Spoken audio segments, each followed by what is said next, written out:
Forget everything Hollywood taught you about velociraptors as sleek, human-sized pack hunters. The real master of the dromeosaurid lineage was a terrifying biological anomaly that defied the laws of its own family tree. Deep within the early Cretaceous strata of the Cedar Mountain Formation in Utah, paleontologists unearthed a creature that turned avian predatory mechanics into a heavy industrial weapon. This was Utahraptor, a 600-kilogram engine of destruction that abandoned the lightweight, agile design of its cousins to become a massive, muscular ambush predator. It did not sprint across open plains. It engineered a lethal method of hunting defined by explosive power, a biological mechanism equivalent to a hydraulic leap from the shadows. For millions of years, this apex predator occupied a unique ecological niche, utilizing structural physics and sheer mass to completely dominate its environment. The fossil record reveals that Utahraptor was not just a larger version of a raptor. It was a completely redesigned evolutionary tank. To understand the sheer lethality of Utahraptor, one must look past the famous second toe claw and examine the profound structural changes in its lower skeleton. Standard raptors relied on long, slender metatarsals, the foot bones, which acted like springs for sustained high-speed running. Utahraptor threw this design out completely. Its metatarsals were incredibly short, thick, and dense, structurally resembling those of a modern grizzly bear rather than a bird. This biomechanical shift meant Utahraptor sacrificed top-end speed, but in return, it gained an unimaginable amount of torque and explosive launch capability.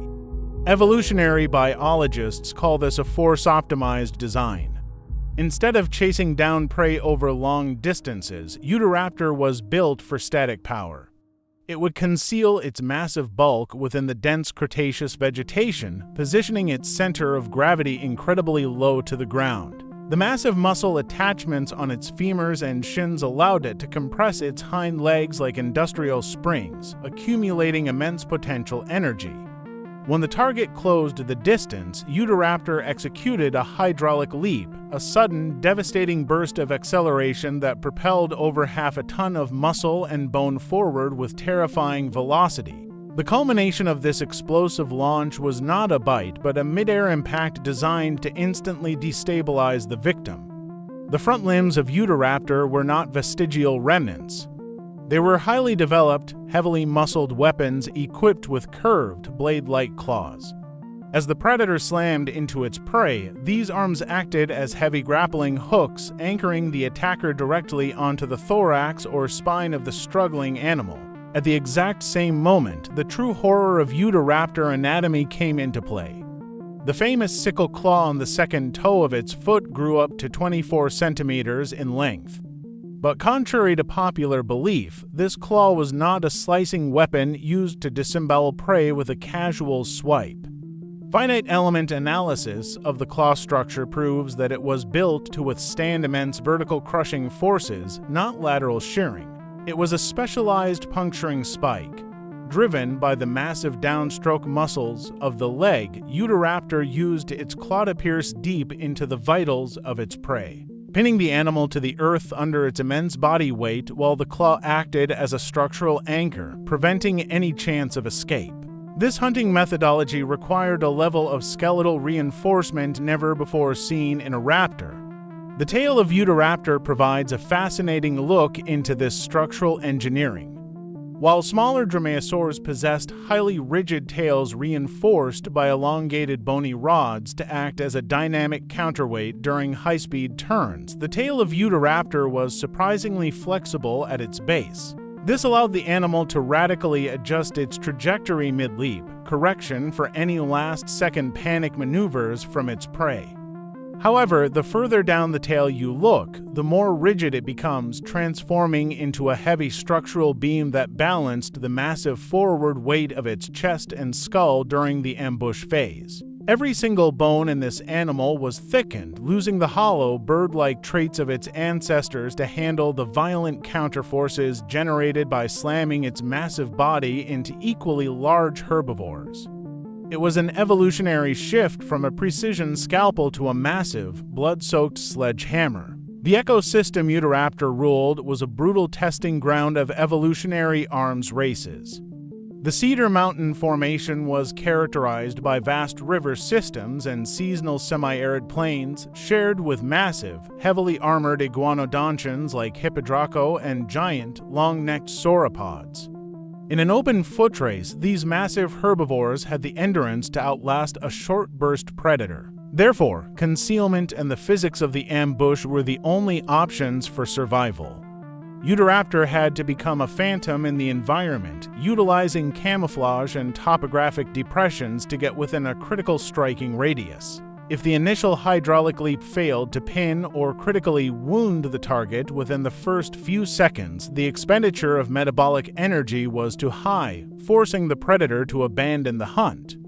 This reality shaped Utahraptor into a highly calculated killer, an animal that spent hours calculating distances and waiting for the absolute perfect moment to release its stored mechanical power. If you want to dive deeper into the gritty, unfiltered science of prehistoric apex predators and see how modern technology is completely rewriting the history of ancient life, make sure to hit the subscribe button and drop a like on this video right now. Your engagement keeps this channel alive, allowing us to break down complex biomechanics without any of the usual Hollywood sensationalism, so make sure you stay tuned for what comes next. Once Utahraptor successfully pinned its target to the ground using its body weight and deep foot punctures, the dispatch phase began. The skull of Utahraptor was uniquely adapted for this close-quarters butchery. Unlike the narrow, delicate snouts of smaller raptors, the skull of Utahraptor was deep, tall, and reinforced at the back. The teeth were heavily serrated, backward-curving blades designed to withstand the frantic thrashing of a dying animal. Because its hands and feet were completely occupied with pinning the prey down, Utahraptor used its jaws to inflict massive, debilitating bite wounds to the neck and throat.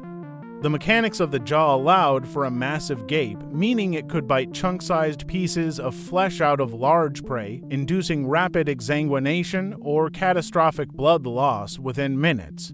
It did not wait for the prey to die. It began consuming the animal while it was still pinned under its immense weight, using its teeth to shear through thick hide and muscle with industrial efficiency. The combination of the hydraulic ambush leap, the anchoring claws, and the crushing bite created a closed loop of predatory perfection that left absolutely no room for error. The true nature of Utahraptor's social behavior and hunting dynamics remained a subject of intense academic debate until a monumental geological discovery in eastern Utah changed everything, revealing a prehistoric crime scene frozen in time. In the early 2000s, scientists located a 9-ton sandstone block containing a massive, tangled web of fossilized bones. This became known as the Utahraptor block, a literal graveyard that acted as an evolutionary trap. Inside this single matrix of stone, researchers identified the remains of a massive, long-necked sauropodomorph herbivore, several iguanodontids, and crucially, at least 9 individual Utahraptors ranging from fully grown adults to tiny juveniles. This was not a random accumulation of bones washed together by an ancient river. The sediment analysis indicated a quicksand-like scenario, a deep pool of saturated, shifting mud and sand created during a severe drought near a receding water source. The heavy herbivore had wandered into the trap, sunk deep into the mire, and become completely immobilized, turning into a helpless, screaming beacon of meat for any predator within a radius of miles. What happened next provides an unprecedented look into the psychological and social hierarchy of these giant dromeosaurs. As the trapped herbivore thrashed, a succession of Utahraptors approached the site. One by one, driven by the intense desperation of a seasonal famine, they ventured onto the unstable ground to feast on the living mountain of flesh. The survival of Utahraptor as a species did not rely on intellectual superiority or emotional bonds, but on an impeccable anatomical blueprint that functioned perfectly across various life stages. By analyzing the different sized femora and metatarsals within the sandstone block, ontogenetic studies have revealed how Utahraptor grew from a hatchling into a 900-pound killing machine. Interestingly, the juveniles possessed slightly more elongated lower leg bones relative to their body size compared to the adults.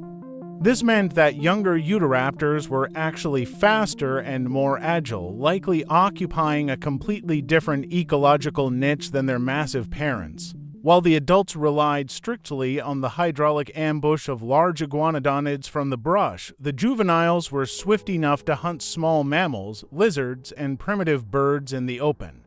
As they aged, their skeletons fused, their bones thickened, and their predatory strategy shifted from a game of speed to a calculation of absolute, crushing power, turning them into the heavy-set executioners that defined the early Cretaceous world. No king rules forever, and for all its mechanical perfection, Utahraptor was ultimately a prisoner of the environment it was engineered to dominate. As the early Cretaceous shifted into the late Cretaceous, a massive geological and climatic transformation began to reshape the North American continent. The stable river systems and dense, claustrophobic floodplains of the Cedar Mountain Formation began to dry up or completely alter their courses due to tectonic activity and rising sea levels. This environmental shift triggered a catastrophic domino effect throughout the food chain. The giant, slow-moving iguanodontians and massive sauropods that Utahraptor relied upon for its high-calorie diet began to dwindle, replaced by faster, more agile duck-billed hadrosaurs and smaller, more versatile herbivores. For a 600-kilogram ambush predator built entirely for explosive, short-range hydraulic leaps from deep cover, this new world was a death sentence. The open spaces grew larger, the vegetation thinned, and the stealth required for Utahraptor to deploy its lethal weaponry became impossible to achieve. The physical specialization that made Utahraptor an apex predator turned into its ultimate evolutionary vulnerability. It could not adapt to a lifestyle of endurance hunting across endless open plains because its short, hyperdense foot bones and massive body mass consumed too much metabolic energy during sustained movement. As its primary prey vanished, the energy required to hunt fewer, faster animals became unsustainable, leading to a rapid decline in population numbers. By the time the true giants of the late Cretaceous, like the tyrannosaurids, rose to prominence, Utahraptor had already vanished from the fossil record, leaving behind a vacant ecological niche. Yet, its legacy completely redefines our understanding of dinosaur biology. Utahraptor proved that the raptor blueprint was not restricted to small, feathered pack animals, but was capable of scaling up into a massive, heavy industrial tank. It remains a terrifying testament to a time when natural selection abandoned speed and agility to forge an absolute weapon of crushing mechanical force, a phantom from the deep past that perfected the art of the hydraulic strike.